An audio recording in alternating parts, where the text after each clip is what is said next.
Big ಬಾಸ್ನಲ್ಲಿ nominated ತಂಡ 2 ಟಾಸ್ಕ್ಗಳಲ್ಲಿ ಗೆದ್ದುಕೊಂಡಿದ್ದಕ್ಕೆ captaincy ಆಟಕ್ಕೆ ಆಯ್ಕೆಯಾಗಿ ಮೊದಲ ಸುತ್ತಿನಲ್ಲಿ ಮಹಿಳೆಯರಲ್ಲಿ ಜಾಹ್ನವಿ ಮತ್ತು ಪುರುಷರಲ್ಲಿ ರಘು ಗೆಲುವು ಸಾಧಿಸಿದ್ದಾರೆ.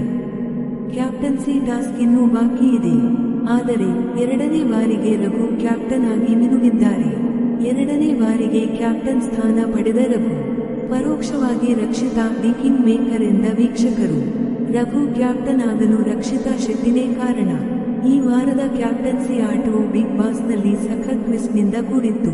ಕಾರಣ, ನಾಮಿನೇಟೆಡ್ ತಂಡದ ಸದಸ್ಯರಾದ ಅಶ್ವಿನಿ, ಜಾಹ್ನವಿ, ರಕ್ಷಿತಾ ಶೆಟ್ಟಿ, ರಾಶಿಕಾ, ರಿಷಾ, ರಘು, ಕಾಕ್ರೋಚ್ ಸುಗಿ, ಧ್ರುವಂತಿ ಟಾಸ್ಕ್ಗೆ ಸೇರಿದ್ದರು. ನಾಮಿನೇಟೆಡ್ ತಂಡ 2 ಟಾಸ್ಕ್ಗಳಲ್ಲಿ ಗೆದ್ದುಕೊಂಡಿದ್ದರಿಂದ ಅವರೇ ಕ್ಯಾಪ್ಟನ್ಸಿ ಹೋರಾಟಕ್ಕೆ ಇಳಿದರು. ಜಿಂಬಾಲ್ನಿಂದ ಸದಸ್ಯರನ್ನ ಅಖಾಡದಿಂದ ಹೊರಗಡೆ ತಳ್ಳಿ ಕೊನೆಯದಾಗಿ ಯಾರು ಉಳಿದುಕೊಳ್ಳುತ್ತಾರೋ ಅವರು ಕ್ಯಾಪ್ಟನ್ಸಿ ಟಾಸ್ಕ್ಗೆ ಆಯ್ಕೆಯಾಗಬೇಕಿತ್ತು. ಇದರ ಅನುಸಾರ ಮೊದಲ ಸುತ್ತಿನಲ್ಲಿ ಅಖಾಡಕ್ಕೆ ಇಳಿದು ರಕ್ಷಿತಾ ಶೆಟ್ಟಿ, ರಾಶಿಕಾ, ರಿಷಾ, ಅಶ್ವಿನಿ ಹೊರಬಂದು ಜಾಹ್ನವಿ ಗೆಲುವು ಸಾಧಿಸಿದರು. ಇನ್ನು ಪುರುಷರ ತಂಡದಲ್ಲಿ ಧ್ರುವಂತ್ ಮತ್ತು ಕಾಕ್ರೋಚ್ ಸುಗಿಯನ್ನ ಹೊರಗೆ ದಬ್ಬಿ ರಘು ಗೆಲುವು ಸಾಧಿಸಿದರು. ಕೊನೆಯ ಹಂತದಲ್ಲಿ ರಘು ಹಾಗೂ ಜಾಹ್ನವಿಗೆ ಕಾಂಪಿಟೇಷನ್ ಇರಲಿದೆ ಅನ್ನೋದು ಗೊತ್ತೇ ಇದೆ. ಲೈವ್ ಟೆಲಿಕಾಸ್ಟ್ ಪ್ರಕಾರ ರಘು ಎರಡನೇ ಬಾರಿಗೆ ಕ್ಯಾಪ್ಟನ್ ಸ್ಥಾನ ಗಳಿಸಿದ್ದಾರೆ.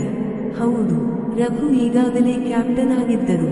ವಿಶೇಷ ಏನೆಂದರೆ ಬಿಗ್ ಬಾಸ್ ಕನ್ನಡ ಸೀಸನ್ 12ರ ಮೊದಲ ಕ್ಯಾಪ್ಟನ್ ಆಗಿದ್ದರು. ಅದು ಕೂಡ ವೈಲ್ಡ್ ಕಾರ್ಡ್ ಎಂಟ್ರಿ ಕೊಟ್ಟ ವಾರದಲ್ಲೇ ಅನ್ನೋದು ಇನ್ನೂ ವಿಶೇಷ. ಇದೀಗ ಎರಡನೇ ಬಾರಿಗೆ ಈ ಸಾಧನೆ ಮಾಡಿದ್ದಾರೆ ರಘು. ಹಾಗ್ನೋಡಿದ್ರೆ ರಘು ಬೆನ್ನಿಗೆ ಚೂರಿ ಹಾಕಿದ್ರು ಅಂತ ಯಾವ ರಕ್ಷಿತಾ ಶೆಟ್ಟಿಯನ್ನ ವೀಕ್ಷಕರು ಟೀಕಿಸಿದ್ರು, ಅದೇ ವೀಕ್ಷಕರು ಇದೀಗ ರಕ್ಷಿತಾಗೆ ಥ್ಯಾಂಕ್ಸ್ ಹೇಳ್ತಿದ್ದಾರೆ. ಒಂದು ರೀತಿ ರಘು ಮತ್ತೆ ಕ್ಯಾಪ್ಟನ್ ಆಗಲು ರಕ್ಷಿತಾ ಶೆಟ್ಟಿ ಕೂಡ ಕಾರಣನೇ. ರಘು ಸೇಫ್ ಟೀಮ್ನಲ್ಲಿ ಇದ್ದಿದ್ರೆ ಕ್ಯಾಪ್ಟನ್ಸಿ ರೇಸ್ನಲ್ಲಿ ಬರ್ತಿರಲಿಲ್ಲ ಅನ್ನೋದು ವೀಕ್ಷಕರ ಅಭಿಪ್ರಾಯ. ಎರಡನೇ ಬಾರಿಗೆ ರಘು ಕ್ಯಾಪ್ಟನ್, ಅವರ ಪ್ರಯತ್ನಕ್ಕೆ ನಿಜಕ್ಕೂ ಮೆಚ್ಚುಗೆ.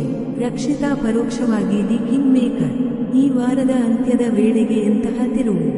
ರಘು ಬಿಗ್ ಬಾಸ್ನ ಹೊಸ ಕ್ಯಾಪ್ಟನ್ ಎರಡನೇ ಬಾರಿ.